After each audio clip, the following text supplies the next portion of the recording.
I am 83 years old. For 41 years, I sat behind a bench that most people feared. I wore a black robe. I carried a gavel. I decided the fate of human beings. I sentenced fathers who would never see their children grow up. I sent young men into prisons they would never fully recover from. I looked into the eyes of broken people, and I made a decision. And every single time, I believed I was right. That was my first mistake. People called me honorable. They stood when I entered a room. They whispered my name with caution, and I let that become my identity. I thought respect meant I was good. I thought power meant I was wise. I thought because I judged others, I understood justice. I was wrong. Because for 41 years, while I was busy measuring the failures of others, I never once sat down and asked myself the question that mattered most. Have you judged yourself? I am telling you this now because I am 83 years old, and most of my time is behind me. The years I thought I had, I spent them building a reputation, a career, a legacy that looked perfect from the outside. But legacies don't keep you warm at night. Legacies don't sit beside you when the room is quiet and your mind starts to go back to every moment you chose the wrong thing and called it justice. I thought I had time to fix that. I thought later I would slow down. Later I would look inward. Later I would become the person I kept pretending to be in that courtroom. Later never came. And now I am here, talking to you, a stranger, because the people closest to me, I spent a lifetime judging them too.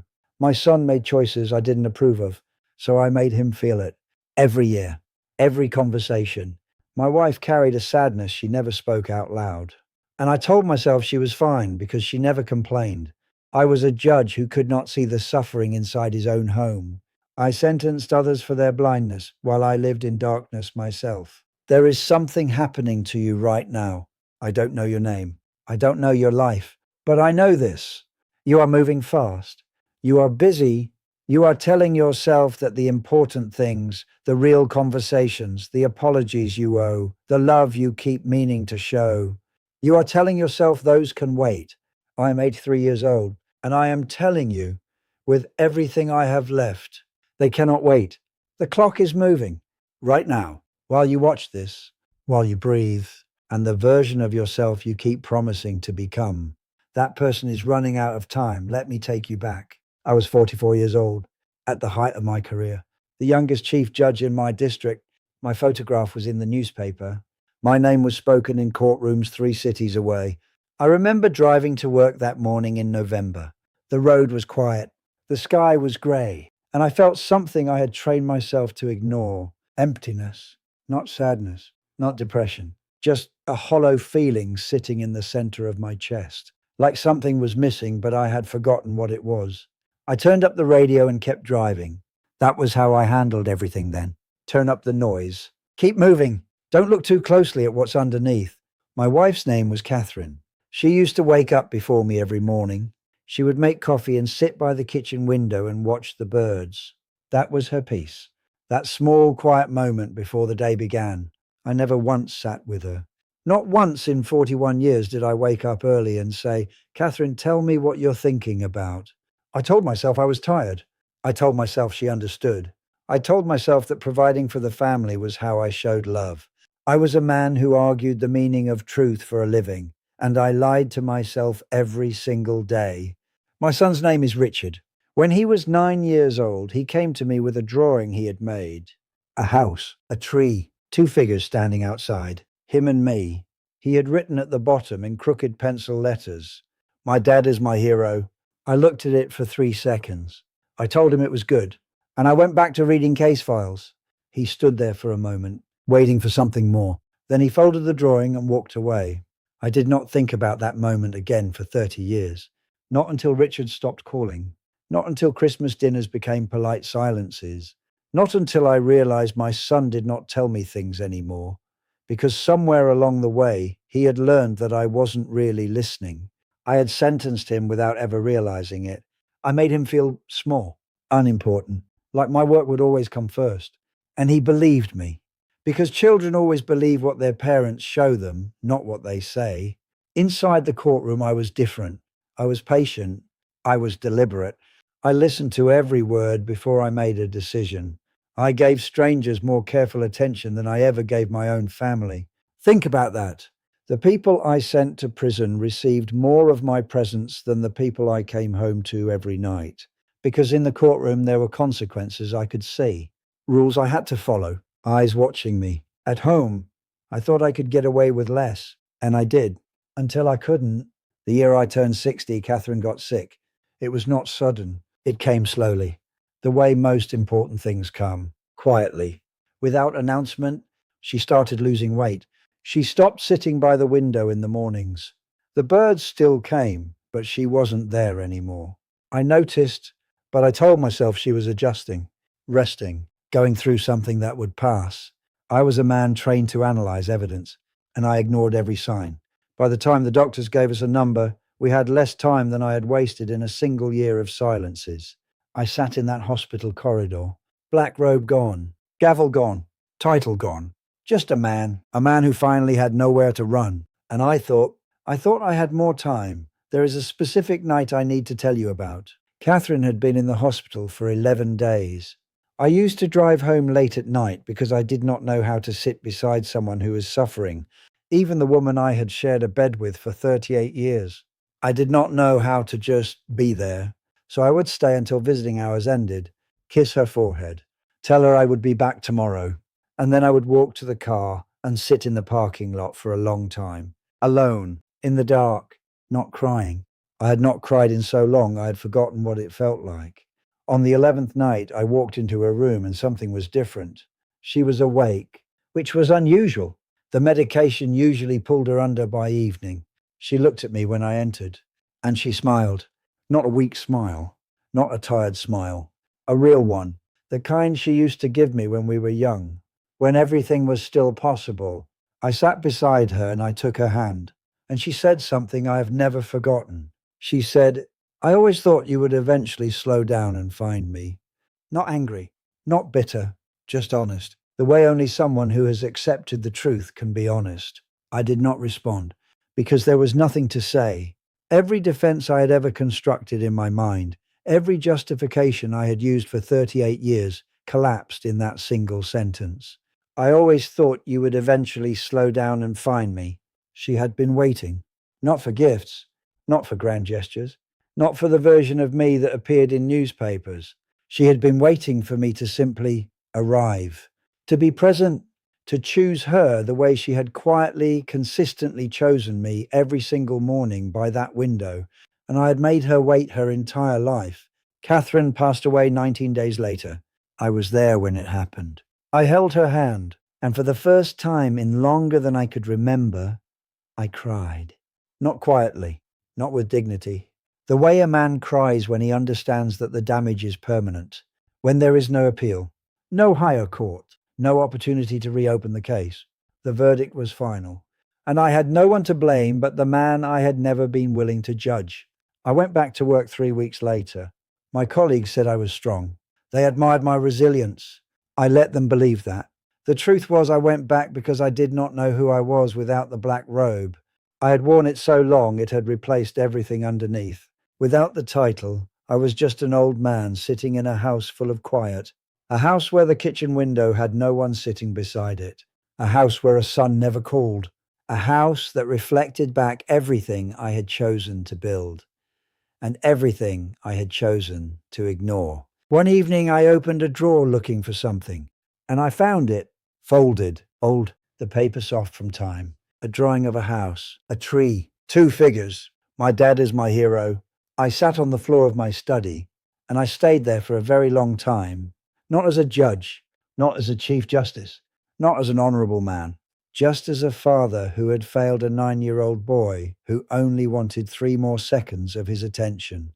That was the night everything shifted.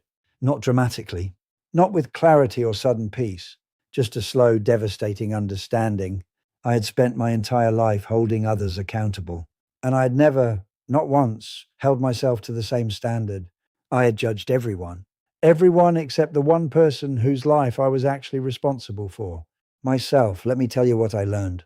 Not what I read, not what someone told me. What I learned by living the wrong way for long enough to finally understand what right looks like. We are taught to measure success from the outside: title, income, reputation, respect.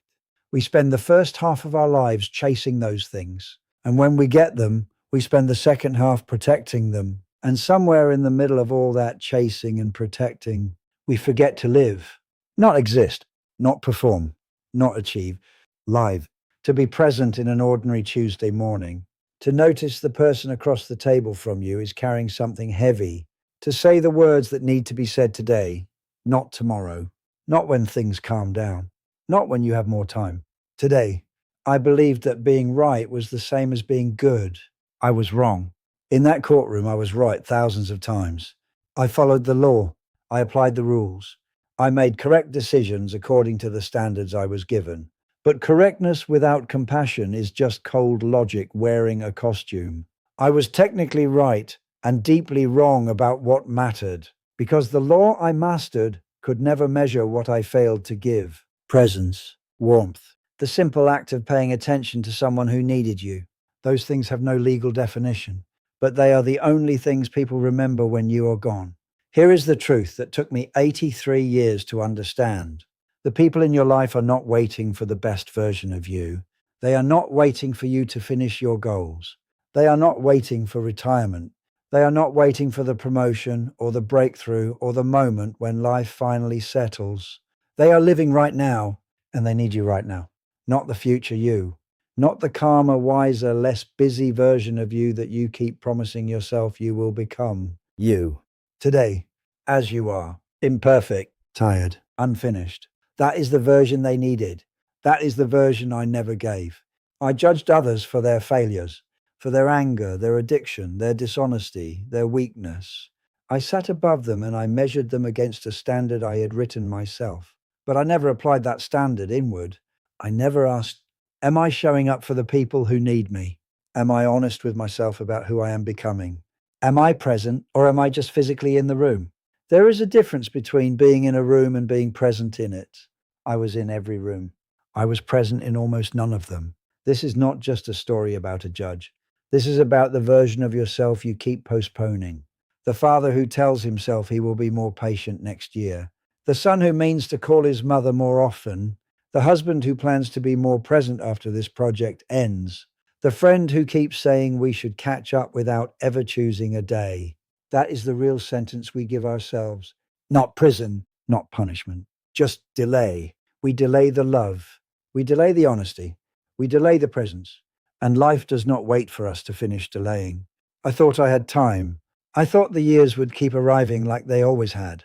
I thought Catherine would always be there by that window. I thought Richard would always be 9 years old with a folded drawing and enough hope to still call me his hero. I was wrong. Later never came. And now I carry those unlived moments inside me every day. Not as memories, as weight. The lesson is not complicated. It never was. Stop measuring your life by what you have built on the outside. Start measuring it by what the people closest to you feel when they are with you. Do they feel seen? Do they feel chosen? Do they feel like they matter more than your work, your worries, your image, your pride? If the answer is no, you still have time to change it, but only if you start now. Not tomorrow, not when things calm down. Now, because I thought I had time. And I was wrong, and later never came. Don't make my mistake. I want to talk to you directly now.